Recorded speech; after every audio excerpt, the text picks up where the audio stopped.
This meeting of the House Appropriations Subcommittee on Health and Human Services is called to order. Clerk, can you please take the roll? Chair Morse. Here. Representative Martis. Here. Representative Hood. Representative Brabeck. Representative O'Neill. Representative Puri. Representative Farhat. Here. Representative Price. Here. Representative Skaggs. Here. Representative Snyder. Here. Representative Green. Present. Representative Bolin. Here. Representative Meerman. Representative Kuhn. Here. Representative Steele. Here. Madam Chair, you have a quorum. Thank you, Clerk.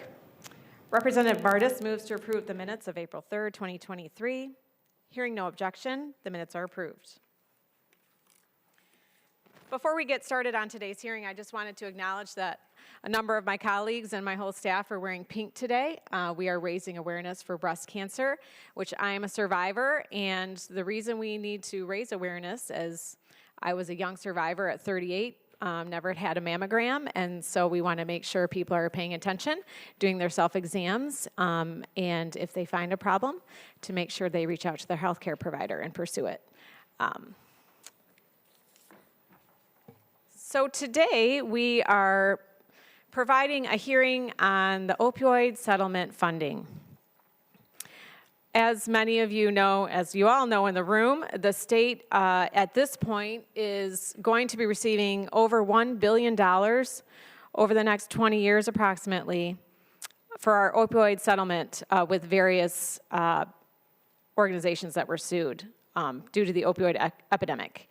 And this funding does go through the DHHS budget, and so we felt, considering the number of questions that we receive on the funding, where it's going, what the plan is what the long-term plan is, and in addition to the various tours that I did over the summer with substance use facilities, we just tend to get a lot of questions on this.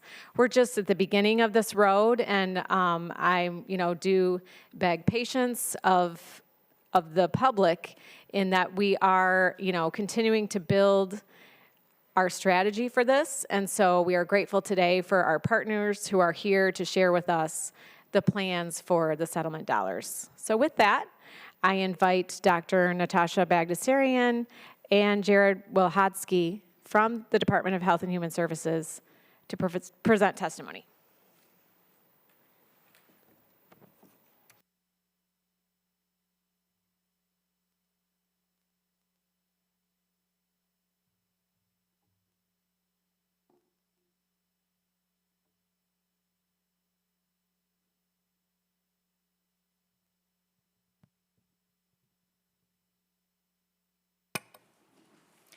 Good morning, and thank you for having us here today. I'd like to just start out by thanking you all for the amazing job that you do and for supporting the work that we're trying to do with reducing the impact of the opioid crisis in Michigan. So starting with a big thank you to you all. We're going to take you very quickly through some slides today. I'm going to try not to make this too painful, but starting with just a few headlines. And this is what we're hoping you take out of our presentation today, is that number one, Michigan has been a leader nationally in our approach to opioids. And number two, nationally, a lot of things have worsened over the last few years. We have not done as badly as other states because that infrastructure was built prior to the pandemic. But a lot of things have changed in the last few years, and I'll go through that with you. We still have a lot of work to be done. And you'll see again the data on our racial disparities in terms of outcomes. And also, we are struggling with new substances as they start to develop and contaminate the drug supply. So I'll go through a little bit of data with you, again, trying not to make this too painful. I'm going to start out with our long-term strategic plan. This is a lot of money that we're talking about over the next 18 years. And so the bulk of the settlement, we are looking to build out in short-term investments because we need to lay out the foundation for the work that needs to be done in the future. There is, of course, a local-state split, 50-50.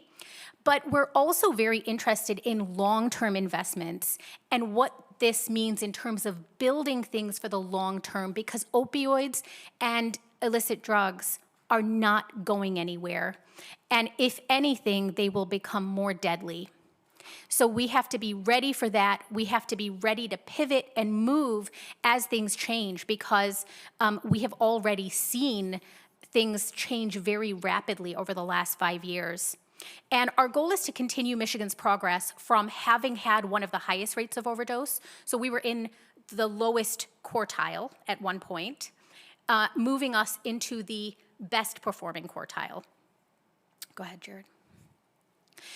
This is our opioid response framework, and essentially the framework focuses on 4 pillars. There is prevention, which is preventing opioid addiction; harm reduction, which is really making sure that we are preventing deaths and also preventing the physical and mental complications. So things like infectious diseases, HIV, hepatitis C. We've got treatment, making sure that folks who have substance use disorder are offered the best possible treatment options. And then supporting folks' recovery, making sure they have things like recovery housing, employment services. And then we're also really making sure that we're focused in all of those pillars on following the data, making sure that we are doing interventions that are really supported by data, but also really supporting equity. And I'll show you the data on that in just a minute. And making sure that we are prioritizing the most vulnerable populations. And so I'm talking about folks who are incarcerated, justice involved, pregnant, parenting, folks who have been hardest hit by this crisis. This is a look at where we have gone as a nation in terms of drug overdoses. And you can see this is a problem that has simply grown and grown since the 90s. One of the issues we have faced is again, I mentioned contamination of the illicit drug supply with new and more powerful and more deadly substances. So you can see in the 20-teens, we started seeing fentanyl in heroin. Then we started seeing carfentanil in heroin, which is stronger than fentanyl. We've now started seeing fentanyl in stimulants. So folks who don't know that they're even taking an opioid substance, who may be completely naive to opioids, are inadvertently taking a very, very strong opioid and sometimes overdosing from their first use. And now we're seeing things like xylazine. Now, one of the trends that I would love to show you here, and it is hard for me to be so far away from my slides, but hopefully you can see that the line, the gray line, which is the United States, has continued to go up.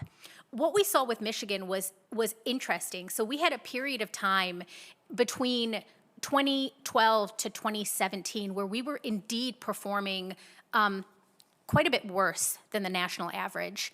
Now, in 2017, 2018, pre-pandemic, there were some investments made nationally, some investments made that reduced that curve nationally. So things got a little bit better nationally. The pandemic really made things quite horrific for the whole country. So you can see that gray line just shot up at the start of the pandemic with overdose deaths nationally. But you'll notice Michigan did not shoot up at quite the same pace. So while the whole country did worse in terms of overdose deaths during the pandemic, we were able to weather that storm a little bit better and buffer a little bit better. So not only did we see improvements in 2019, but we were also able to buffer the storm and weather COVID-19 just a little bit better than many other parts of the country. One of the ways in which we have really tried to build out the infrastructure and build out supports for people are in harm reduction programs. And some of those harm reduction programs have done things like distribute naloxone kits. And this is the pattern that you can see in terms of how we have grown our syringe service program encounters, where we distribute things like those life-saving naloxone kits. And some of that access is really a way that we've been able to, again, weather that storm through COVID-19 and make sure that folks are not dying at quite the same rate that they are dying nationally. One of the areas where we are still really struggling, and I mentioned this at the beginning, are racial disparities. And it's really hard to see the colors on just with the lighting and everything right now, but the trends to notice here is when we look at white Michiganders, that's the green line, very similar to the all Michiganders dotted line. And overdoses have increased, but it has really been more of a steady line. It has not been a logarithmic increase. It has not been a shooting up of overdose deaths. But where we are really behind is deaths among Black Michiganders. And that is the line that looks like a dark green color that has simply shot up since 2017. And so we've made progress, but we need to fix this because this is simply not acceptable. We cannot have Black Michiganders dying at a much higher rate than white Michiganders. Now, one area where there has been some improvement is in our American Indian Alaskan Natives, and that's the gray line, where the number of overdose deaths has come down over the last few years. We need to be that successful in all communities. And this graph is why it's so important to focus on the most vulnerable and why it's so important to meet the needs of communities no matter what they may be. They may be very different in different communities.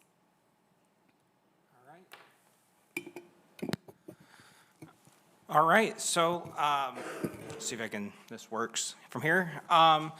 So let's talk about how Michigan's opioid settlement dollars are going to be able to use to further implement our strategy to reduce overdose deaths across the state. Just a very brief high-level breakdown. As Dr. Bagdasarian mentioned, it's roughly a 50-50 split between state and local governments. So the $1.5 billion that we have seen in terms of settlements, and this has not come into the state yet, but this is something that we are expecting is, again, roughly split state and local 50-50. What we've seen in terms of actual settlements that have paid out to the state, we have received $19.5 million from the consulting firm McKinsey. From the drug distributors Cardinal, McKesson, and AmerisourceBergen, we have received our first few payments on that. So our first share of that was almost $13.5 million. And then also from Johnson & Johnson, where we actually received 4 years of payments up front, which was about $54 million. So this is a new resource that the legislature established with a restricted fund in the last session. And this is something where we are working to implement this money right now to be able to ultimately reduce overdose deaths and improve the health of people in the state. So this, okay, can't hear very well. So as far as how we work to develop our overall strategy and how we're spending opioid settlement funds, we look at this as, we spend around $200 million before any of these opioid settlement funds came, we were spending around $200 million.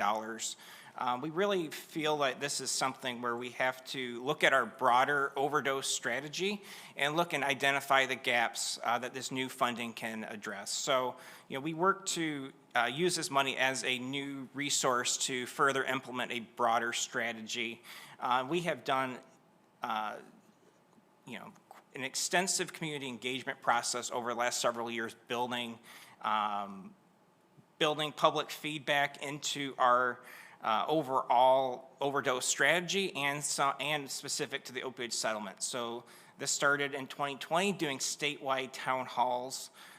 This was something that we did work with a stakeholder advisory group of the governor's opioid task force. The same group, we really spent time in 2021 engaging as to specific to the settlement, what are the needs that they are seeing across the community. In 2021, 2022, we did a statewide survey with over 1,000 responses to hear how the public would like to spend opioid settlement funding. And really since 2021 and continues today, we have met with numerous associations and different groups that work in the space of overdose prevention and treatment to be able to better inform how we spend our funding. That includes many meetings with, in consultation with Michigan's tribes and Urban Indian Health Center, with our local government associations, with the Community Mental Health Association of Michigan, and many others that are our partners as we are implementing this funding and all of our overall overdose prevention response. And we have some more different opportunities coming up soon that we'll be able to announce in the next year about how we're going to seek more public engagement for our work for this funding going forward. So I do want to talk about that settlement survey a little bit in more detail. So the number one thing by far, and we saw it almost everywhere across the state regionally, was more recovery support services as the biggest need that we saw. We also saw the need for more prevention programming and then expanding access to medications that treat opioid use disorder. This is something that was helpful not just for opioid settlement dollars, but all of our broader funding that we implement, both some of our, and particularly our grants that we receive from the federal government in terms of being able to help establish priorities and being able to invest in the same priorities with all of these different funding sources. One of the tools that we have used to best identify the most high need communities to prioritize has been our substance use vulnerability index that our amazing team of epidemiologists have developed for Michigan, which is something we really are thinking about as we are determining what communities to focus our efforts in, which is, a mix of, more larger urban communities and population centers, Wayne, Genesee, counties, as well as more rural communities across northern Michigan. This is something where we really are focused on making sure that we're prioritizing the most high need communities, and now the latest update has been we have zip code level data, so even within a different county, the counties can use this, and local health departments do use this resource to identify need. So as local governments are spending their own settlement dollars, that they have this tool to prioritize, to help them prioritize where they can focus their efforts in. So I want to talk a little bit about how we, again, a little bit more about the development of this. We spent 2 years, soliciting feedback on our broader opioid strategy and the spending for opioid settlement dollars. We did come to a consensus at MDHHS during the spring of 2022 as that FY23 budget was being developed, which was appropriated in the summer of 2022. However, that money was authorized for the restricted account. However, there wasn't, we saw delays in payments from the distributors, so that really delayed us a full quarter of implementing funding for FY23. But however, as soon as we got paid in December, we had contracts ready to go January 1st for many of our projects, and we're able to use that time to further develop requests for proposals that we're able to launch across the state starting in the spring. So I want to quickly mention kind of at a high level what we have been doing with this funding.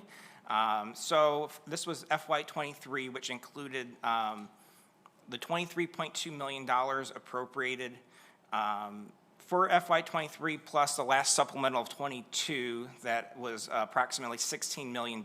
We really focus on those same pillars that Dr. Bagdasarian mentioned: prevention, harm reduction, treatment, recovery, and then other projects prioritizing the needs of the most vulnerable populations. Very quickly want to highlight a few of them. As we had saw earlier, that data point that we have 6,600 reported reversals from our naloxone portal that we have funded. The demand for naloxone has been really strong, so we've been able to be able to meet that demand that, with our federal grants weren't able to meet. With this new funding, we're able to provide more funding to those harm reduction organizations that really are working with people using drugs every day. Treatment, looking at some of the things that our federal dollars can't fund. We haven't been able to use any type of federal resources for different workforce recruitment incentives. We had used philanthropic dollars for that before with great success. So this was a new funding source that we were able to provide more incentives for providers to be able to expand their treatment capacity. That also includes provider actual infrastructure of buildings. That was something that we have never been able to use any of our other dollars for previously. So that was another grant that we launched last year as well. So FY24 was another $23.2 million appropriated, plus, again, a carry forward from unspent $23. Again, we lost a quarter of spending due to what we were expecting to receive. So it's a little bit larger than what we would normally have. So again, a lot of the similar investments, but a lot of really exciting new projects that we're going to be rolling out this year. Some of those include, we're going to have an open request for proposals for different prevention services that aren't currently covered. We're going to be working to continue our efforts to expand medication to treat opioid use disorder in emergency departments. We're going to continue to have new opportunities for requests for proposals for treatment and recovery. I do want to also highlight too, we did a request for proposal regarding transportation. That was a huge concern that we heard. We had really strong demand for that opportunity, and it really is going to be a really big benefit to the community having more of those services. Again, one of the other highest need populations is those and most at risk of an overdose is someone leaving a jail or prison. So being able to continue to expand and help have grants for county jails to be able to expand treatment in their jails, as well as continuing to support Michigan Department of Corrections in their efforts to expand treatment. We just had our first meeting last month, and we'll have our next meeting next week of the governor's updated opioid task force, and it is one member of the public from each of the 10 PIHP regions. So we really are looking forward to having the feedback and input of this group as we're continuing to look at our strategy, looking at some of our priorities, and being able to determine how to best implement our funding and our overall strategy going forward. Really exciting, today we'll be launching our opioid settlement website, which really goes, it will be part of our overall michigan.gov/opioids website. It really be able to go through in all detail how opioid settlement funds are spent. We really have a lot of information about how we're looking to measure success and be able to address the epidemic and be able to report on everything very transparently and be able to provide the public any type of information they have. Will also, in addition to our normal process for promoting new requests for proposals, that will be included on this website as well. So let's have everything all in one place for the public. And it's also an opportunity for the public to reach out to us on any type of questions that they have. One of the other things that we really have been doing have been working to help support local governments. We've used some of our dollars to partner with Michigan State University, University of Michigan, and Wayne State on a technical assistance collaborative. This is something where we're able to provide resources to local governments as they are spending their local funding.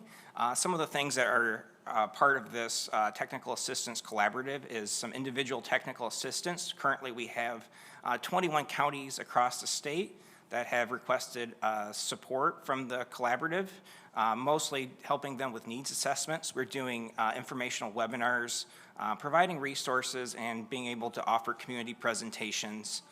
And Finally, here's a map of the communities across the state that are working with the Technical Assistance Collaborative. And again, we really are focused on working to partner across the state with communities to ensure the successful implementation of this funding to ultimately reduce overdose deaths. Well, thank you so much for that presentation. I know it's an incredible amount of information to try to fit into just a few minutes, but I do appreciate that we have your slides that we can refer to. There is a lot of great information in here about everything that you are doing. So I'm going to ask that maybe you stick around. We're going to do questions at the end, if that works for you, so we'll just call you up. Thank you so much. Next, I'd like to invite members of the Opioid Advisory Commission, Dr. Kara Poland and Tara King, who is the program coordinator. As you all recall, the Opioid Advisory Commission is the legislative creation that we put into statute when we approved those opioid settlement dollars as a legislature. Just make sure you turn the mic on. I definitely would not have done that, so thank you. First and foremost, thank you, Chair Morse and the members of the committee for allowing an opportunity to speak today. My name is Dr. Kara Poland, and I'm the chair of the Michigan Opioid Advisory Commission, which I'll be referring to as the OAC. I'm an associate professor at Michigan State University in the College of Human Medicine, where I'm a practicing addiction medicine physician, specializing in the care of pregnancy-related substance use.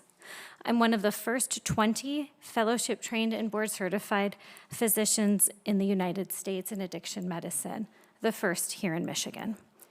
In my role at the university, I'm one of the principal investigators for the Michigan Opioid Settlement Technical Assistance Collaborative, and I also lead a nationally recognized addiction education program, MyCares, which has trained over 1,000 physicians across the nation and has additional arms to support workforce development for physicians, advanced practice registered nurses, and social workers.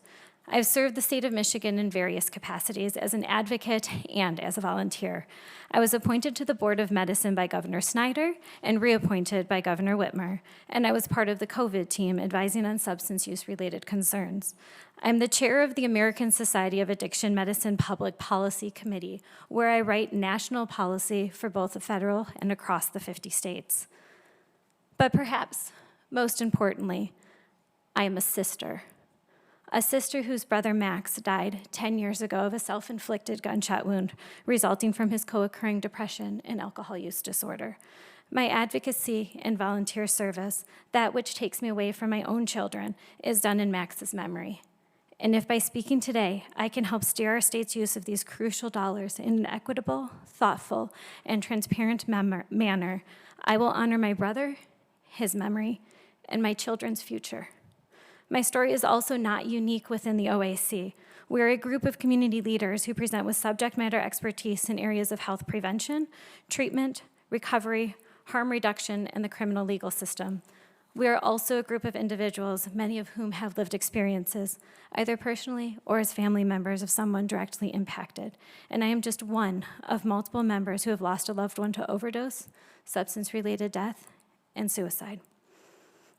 As you're aware, the OAC was established in 2022 for the purpose of recommending funding and policy specifics to services and supports for substance use disorders and co-occurring mental health conditions. It's also tasked with assessing the use of state-appropriated settlement dollars and the extent to which those investments have abated Michigan's opioid crisis. Transparency and collaboration are necessary for the OAC to fulfill its statutory obligations. The OAC was established as part of a legislative package which was heralded by Governor Whitmer as instrumental in preventing more deaths, and something that would provide Michigan families impacted by the devastating opioid epidemic with some semblance of relief. The charge of the OAC is broad. We take very seriously our role in our service to the legislature and to those directly impacted by the opioid epidemic throughout the state. The OAC first convened in late August and since then has been meeting routinely and completed its inaugural report in March of 2023. While the OAC provided specific recommendations, including the need for state-level reporting on the prevalence of co-occurring disorders, it also identified 4 overarching needs of the state. The first is increased public transparency around the planning, use, and management of state opioid settlement funds. The second is expanding community and tribal inclusion in all planning and implementation efforts. Third is to enhance collaboration at all levels to support impactful and innovative solutions for opioid remediation. And finally, to increase legislative oversight, to improve alignment with national guidance and ensure adherence to state law. The OAC was encouraged to see similar priorities emerge from the Opioid Litigation Settlement Fund Summit held by the National Governors Association Center for Best Practices. Those priorities included state-level coordination, oversight, asset mapping, financial transparency, and ensuring that programs and practices related to the use of settlement dollars be designed to address equity concerns, including the means by which communities have awareness of and access to funding opportunities. The OAC recently released its first quarterly bulletin with an emphasis on increasing public access to information. It also convened the Community Engagement and Planning Collaborative, an advisory work group developed to address matters of community engagement and health equity.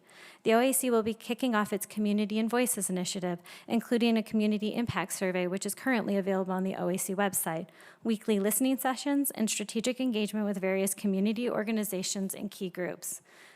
The OAC also recognizes the necessity of tribal inclusion and representation, not only in the state opioid spaces, but also in broader legislative advisory spaces.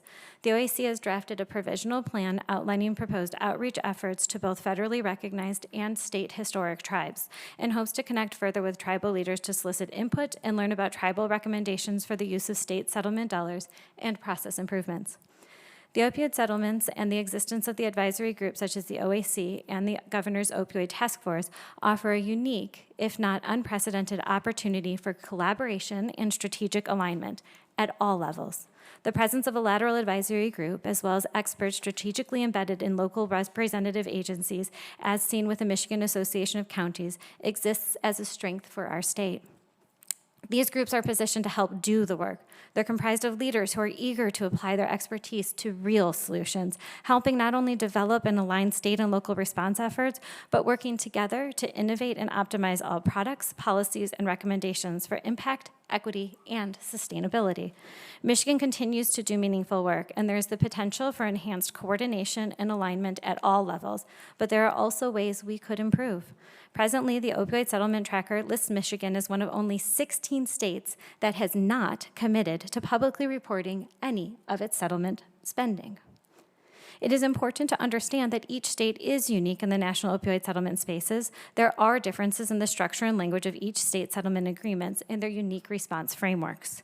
However, we find shared trends among the states that are demonstrating best practices, including adoption of the Bloomberg-Hopkins principles, collaboration and information sharing, authentic community inclusion, commitment to public transparency, and the development of fair, transparent, and equitable processes for determining how funds will be directed.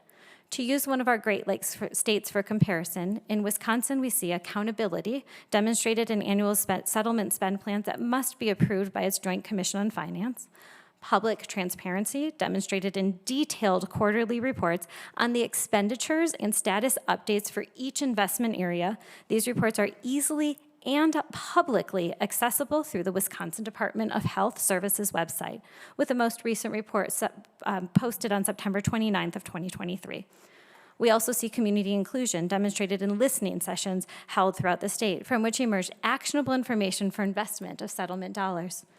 And finally, we see tribal inclusion, collaboration, and prioritization in the direction of funds to each of the 11 federally recognized tribes in Wisconsin. In total, $6 million dedicated to support the tribal nation needs, with over $500,000 allocated to each tribe.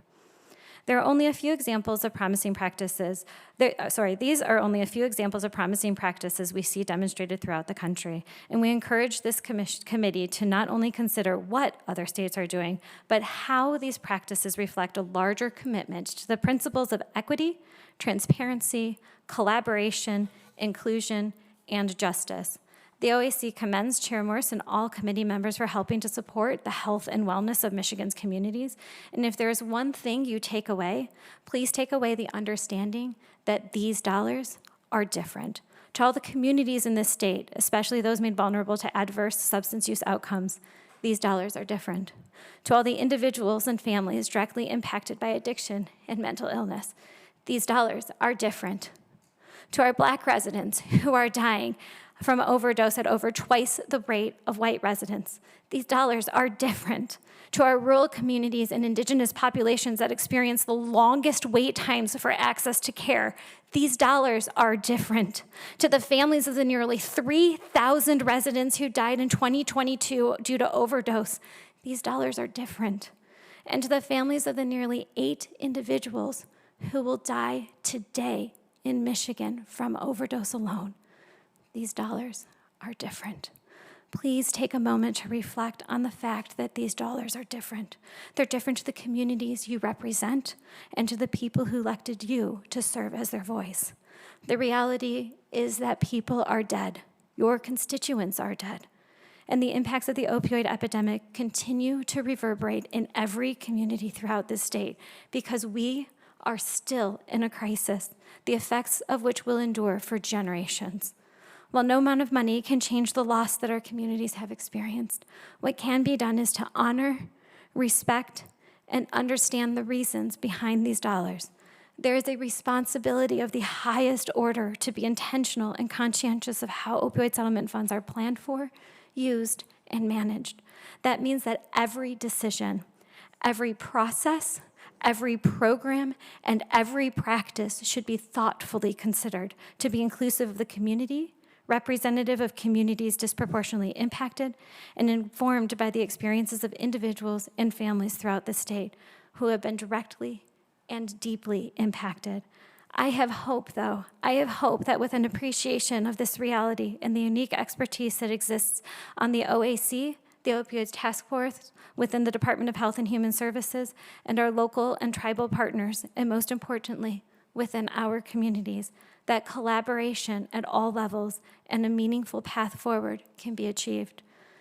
The people of this state deserve as much, and together we can do right, we can do better, and we can do more.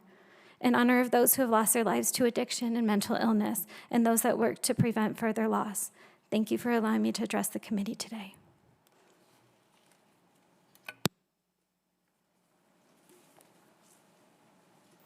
Thank you so much, Dr. Pullen. I just did want to note that in terms of transparency for the 2024 budget, we are requiring a report on this, where the funds are being spent, so that will be coming next year.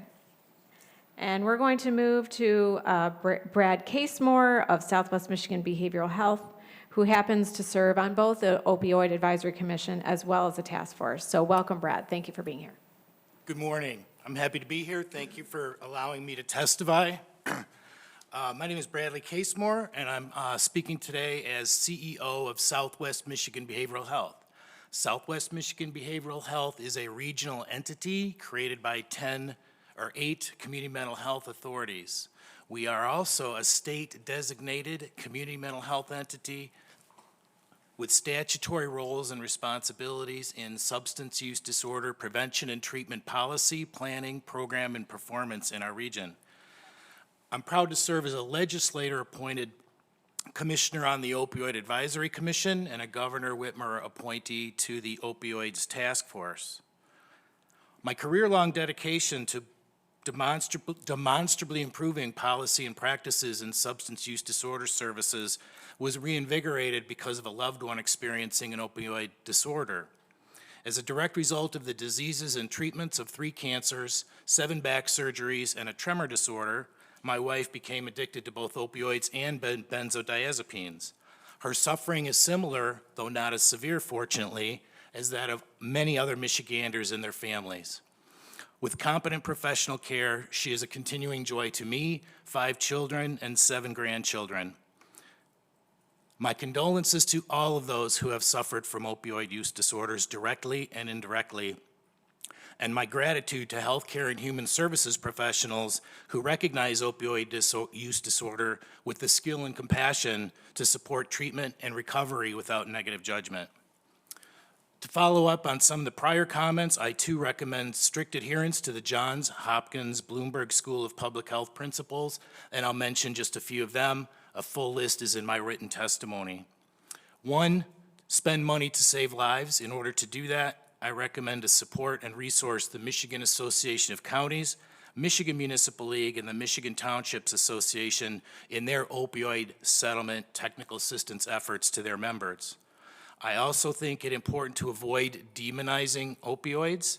Opioids serve a legitimate and vital role in anesthesia and for persons with acute and chronic pain, as well as for end-of-life palliative care.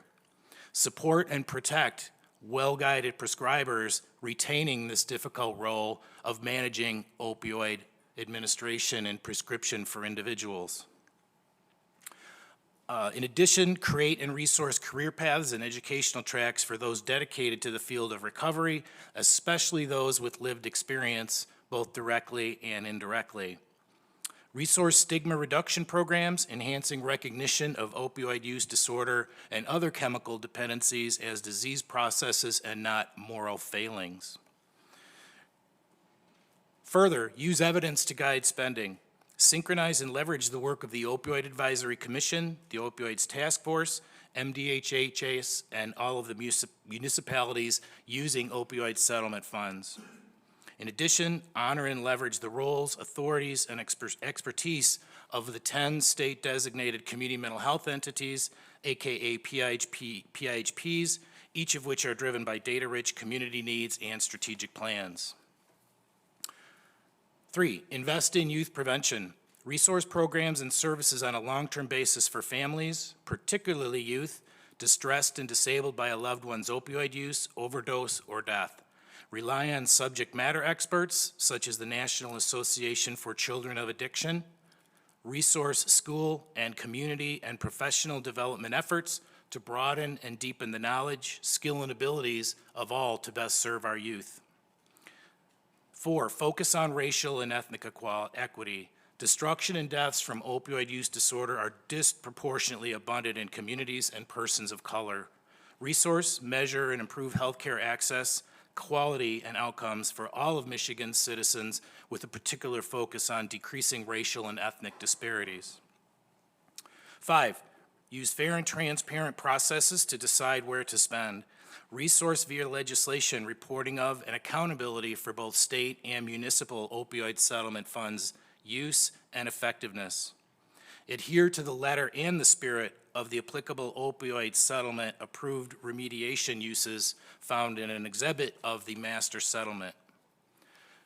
Again, I want to thank you for having me here today. My respect for and gratitude to Chair Morse and the committee, Chair Rogers and the House Health Policy Committee, Chair Brabeck and the House Health Policy Behavioral Health Subcommittee for their related work in this area. Further respect for and gratitude to Governor Whitmer, Attorney General Nessel, MDHHS Director Hertel, Opioid Advisory Commission Chair Dr. Poland, who you just heard from, and Opioids Task Force Chair Dr. Bagdasarian, who you also heard from today. I'm appreciative of their dedication to assuring demonstrably effective uses of opioid settlement funds to the benefit of Michigan citizens. Thank you again for having me today. Thank you, Brad. I'll ask that you stay, and I'll invite the others who provided testimony to come up and have a seat, and we're going to open up the floor for questions. Before we do that, though, I'm going to note that we did receive written testimony as well from Chairman Jamie Stuck of the Nottawasepi Huron Band of Potawatomi. And I'm going to open it up with the first question because this has been asked noted several times, the big disparity with people of color, which we obviously see in other areas of medicine. Is anyone looking into the disparity, why it exists here in this space? And what measures are being taken to stop that? I'm happy to go first. Yes, we do. Not only do we have the resources of MDHHS and epidemiologists looking into this, but on the opioid task force, which again, we just got our opioid task force going again last month, but we have the racial disparities work group that is specifically looking at this issue. Now, I'll say a couple of things. these disparities, as shocking and awful as they are, opioids and overdoses are not the only area where we see these disparities. We see these disparities with maternal mortality, with infant mortality. We saw these disparities during COVID. We see these disparities with all kinds of public health outcomes, including things like asthma, all-cause mortality, diabetes, et cetera. So part of this is a societal issue. Part of this is that we have to change these disparities as a society, not just in this one space.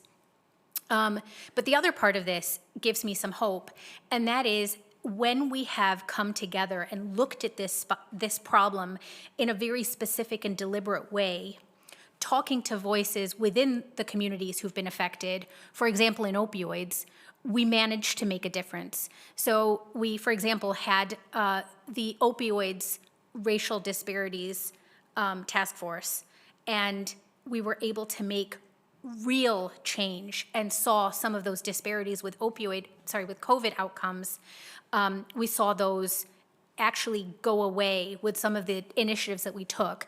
And a lot of that meant meeting communities where we are or where they are. Every community has different needs. Every community has different ways that interventions can be helpful, and meeting those communities where they are is really important. So we'll be working with that. We will be working on that, sorry, I can't talk today, with the opioid task force, and more specifically with the racial equity work group. Thank you. Thank you for that. Representative Price? Thank you, Chair Morse, and thank you, Dr. Bagdasarian. Yes. So impressed when you showed us the improvements that were made among American Indian Alaska Native population, and I'd wonder if you could share some of the strategies that were specific to that community that helped you see such success. Yeah, and I do want to acknowledge that ultimately it is a low sample size, so being able to have a difference in a relatively small population does show up in a way that, again, does not really fully demonstrate the need in the community. But in terms of like overall with everything with our opioid settlement planning efforts, we really have been focused on our efforts and consultation with Michigan's tribes. You know, I personally have gone to and worked in partnership with the tribal health directors and the behavioral health directors as we are working to implement this funding and different new programming, and to ensure that our applications are developed in a way that supports that tribes are eligible for and are able to be supported through this efforts, and we're not excluding them and making it a priority to make sure that that we have equitable access to services.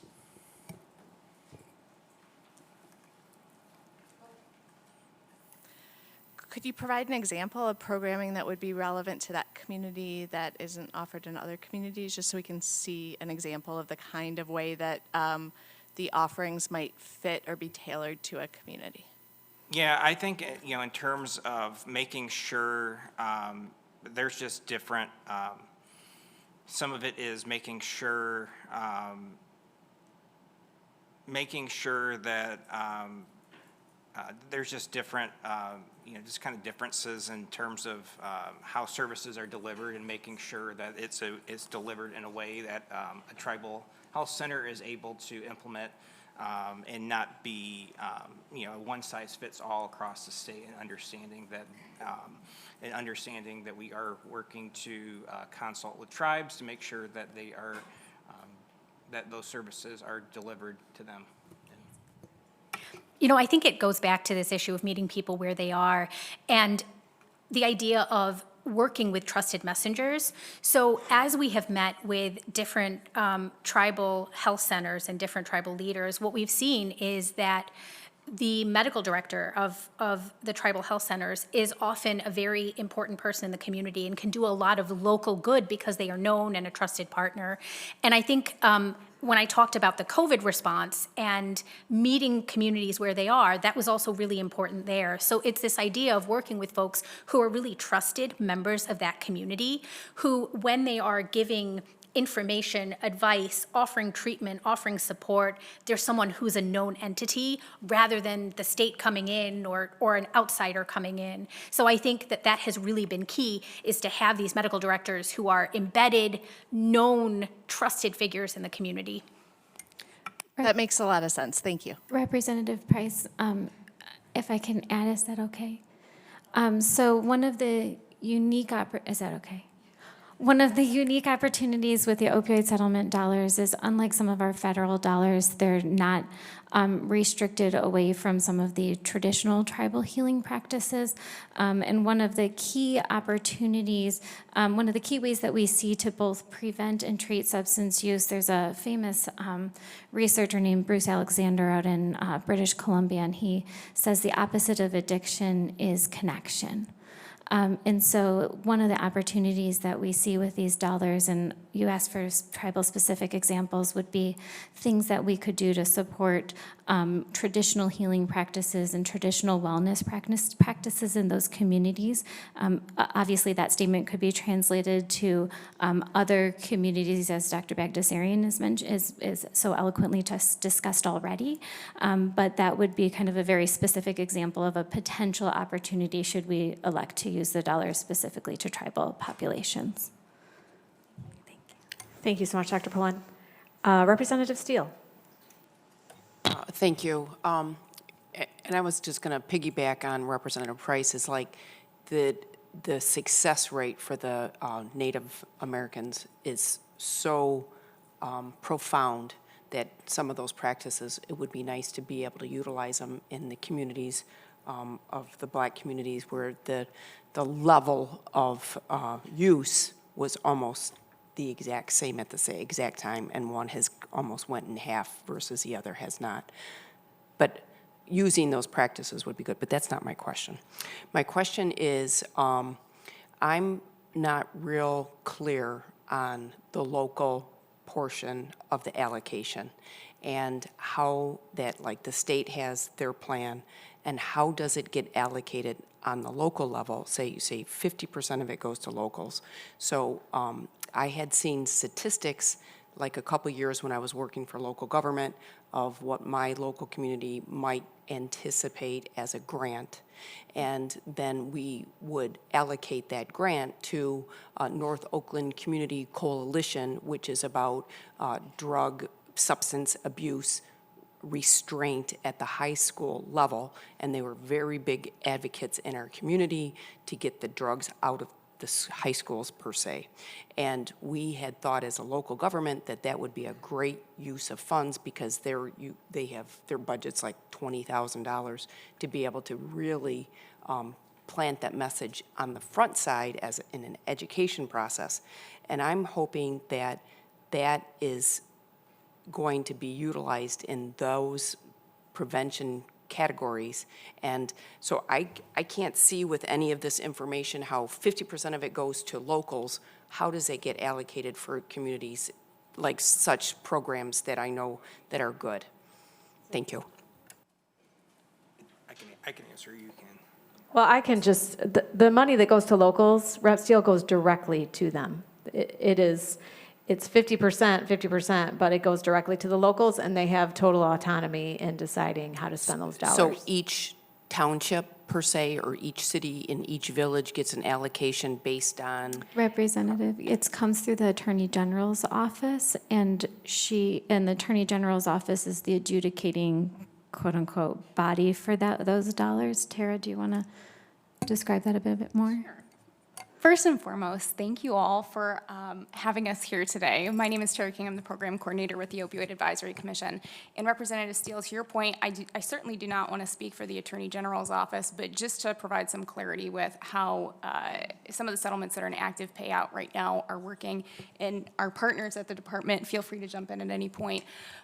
For those that are in active payout right now in terms of settlements that are paying to both state and local governments. We have Janssen and distributor settlements. The way that settlement is structured, both of those are structured are for a 50-50 split.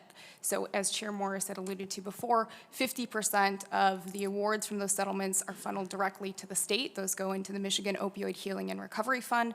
The other 50% go to all participating counties, townships, and municipalities.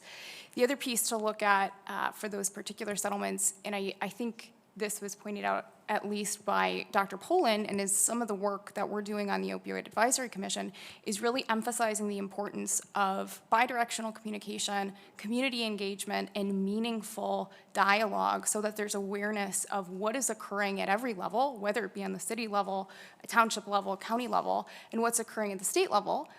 A, because it can help inform the work, but B, it also supports strategic alignment of any broader response efforts. And the department had spoken earlier to their strategy, sort of the 4 pillars. And I think with increased dialogue as far as what's going on at every level, whether we're looking at local governments, tribal governments, also the state, to have a better sense of how to be agile in a response, how to be flexible in a response, and how to be most supportive so that dollars are directed for impact and sustainability. So will it ever get down to North Oakland Coalition? I don't know if I followed that. So does it go right to the governments and the governments pick which entities that they choose? Yes. And is it directed by the state on, are these viable?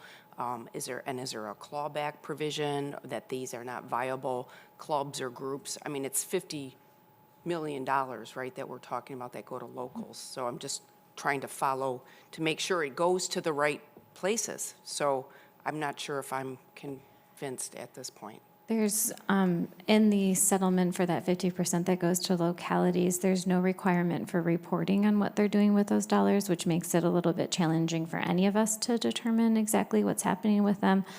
That is currently the responsibility of the Attorney General's office and the way that the legislature is currently written.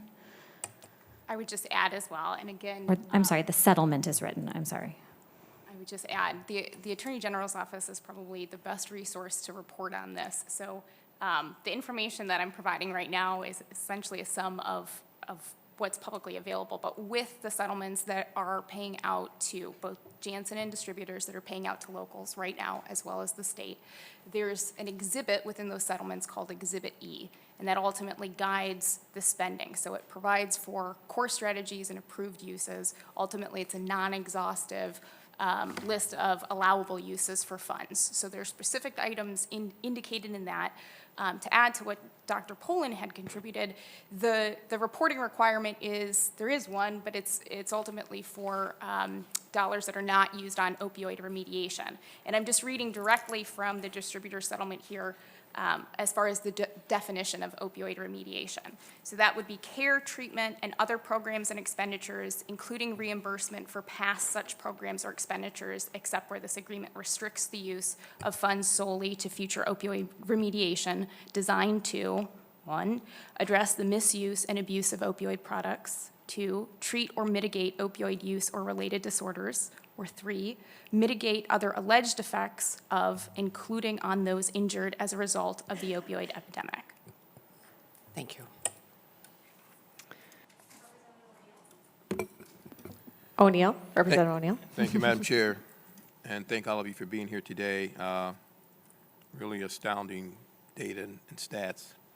I'm going to reference first of all the racial disparity chart that's on page 4, chart 7. You know, just looking at the rates, and, you know, in 2012, black rates was way down toward the bottom, similar to others, but as was stated, Doctor, just a sharp, steady increase, while other groups all saw a steady decline. That's very troubling. And you also referenced just the other disparities in other areas, which we all know it's been that way for decades. And so for me, you know, with the resources we have, you mentioned something about trusted messengers. I had wrote down before you said that, community navigators. You know, you can use those terms. During COVID, I know I saw in my own community and other communities around the state and black communities where community navigators or trusted messengers, churches, community-based organizations, and other groups that were those trusted folks in those neighborhoods that compelled folks to, okay, you need to get tested, you need to take the vaccine, because there was a major concern of you know, being vaccinated again, like the guinea pig motto that we all know about historically. And so, you know, in terms of creating an effort, I know my colleague referenced the Native American communities in terms of the sharp decline, but it was a small population that you referenced. So it's easy to see a decline when you have a small group. But collectively, you know, and when we have all these resources that we've had in the past, I can point to Flint in the water crisis. You know, when that occurred, you know, we had billions of dollars coming in, millions of dollars coming in, but we still have that problem today. A lot of the folks that needed that remediation didn't get it, but a lot of people went into business. My point being, and I believe you're on track with this, Doctor, just from what I'm hearing from you, that we really got to have a concentrated, focused, targeted, sustained effort to address the black community. I mean, it's not rocket science that these disparities are existing and they have existed for so long. Why is that? It's very troubling to see that. I'm from Saginaw, and I know Saginaw, we have some of the lowest numbers in the state. I fought and worked hard for just basic local level funding for our local health departments. That's ground floor level stuff. And we still had some opposition for that. So, you know, our checkbook and our efforts show what's important to us, okay? So what I'm looking for in time to come, I'm looking for some decline in those death rates for the black community. We have the resources to do it. We have to direct our staff and our efforts to do that. And not just come, you know, we keep repeating the same story. We've heard this, the deficits and disparities in the black community, all high, all high. So we have to do something about it. This is I hope you can feel my frustration and just angst with this, because it's been here so long. And so my colleagues, and we have to make sure we hold this, and you said it, Madam Chair, you started out with what I want to start out. Thank you. So we're going to hold us accountable for this. We need to see some declines. We need to see some concentrated efforts in these black communities, engaging the folks that know the people in the community that can help you help them. You understand? So with that, Madam Chair, I'll stop, but you get my point. Thank you. Thank you, Rep. O'Neill. Oh, go ahead, Doctor. I just want to say I hear you, and I feel that same frustration. I feel you. We must do better. We can do better, and we must do better. And we finally have money that we can target towards this problem. So, yeah, I hope that the next time I come before you, we have some better news to share. I hope so, too. Thank you. Thank you, Madam Chair. You're welcome. Thank you. Both the OAC and I saw reference to it from DHHS's slides are, I'm hopeful that maybe we can do this together, talking about listening sessions, and hopefully that would help us identify some of those key leaders in different communities that we would be able to purposefully work together to elevate those community voices to do exactly what you're saying. That's the only way that we'll be able to really truly understand what individual communities need. Jared, I know you were probably going to say something similar. Yeah, so some of the key investments we have to include efforts involving faith-based outreach. That is a really critical about meeting people where they're at. Also, some of the neighborhood wellness hubs that we established during the COVID response are going to be be points of distribution for naloxone and provide other services. We're still working on getting that started up and establishing the exact scope. I had mentioned on the website that we will show one of our key planning priorities has been how we are making sure all grantees are demonstrating how they are using this money to be able to equitably respond in their community, and how, as part of like the rationale for how we're looking at the success of our programming. So that's on our new website going live today. Thank you for that. Representative Green? Thank you, Madam Chair. I have two questions, if that's okay. And I'm appreciative, thank you both groups for being here. In 2022, the legislature created the Opioid Advisory Commission to ensure the voice of the residents of Michigan through their elected officials were heard in the process. So that being the case, what is the relationship, or how is your relationship between DHHS, the Opioid Advisory Commission? Has this collaboration been working well, and then are the OAC's recommendations being followed? We need to go first? Okay. Yep. So some of it, I would say the recommendations in terms of the priorities of the OAC, in terms of following those Johns Hopkins principles, we really have been working to make sure that we are prioritizing money, spending money to save lives, and making sure that we are getting resources, making everything available very publicly and transparently. And that's, again, one of our priorities with getting funding, with getting this website out to demonstrate to the whole community the different levels of funding and where investments are going. And, we have been a part of the OAC, and we have Brad was on, I looked that way, Brad's here, having, on our opioid task force, having members of the Opioid Advisory Commission on that as well to ensure partnership. Okay, so I guess as a follow-up, it appears to me that the OAC and DHHS are doing the exact same things. You're both having this session, you're having that session, you're both listening to same groups.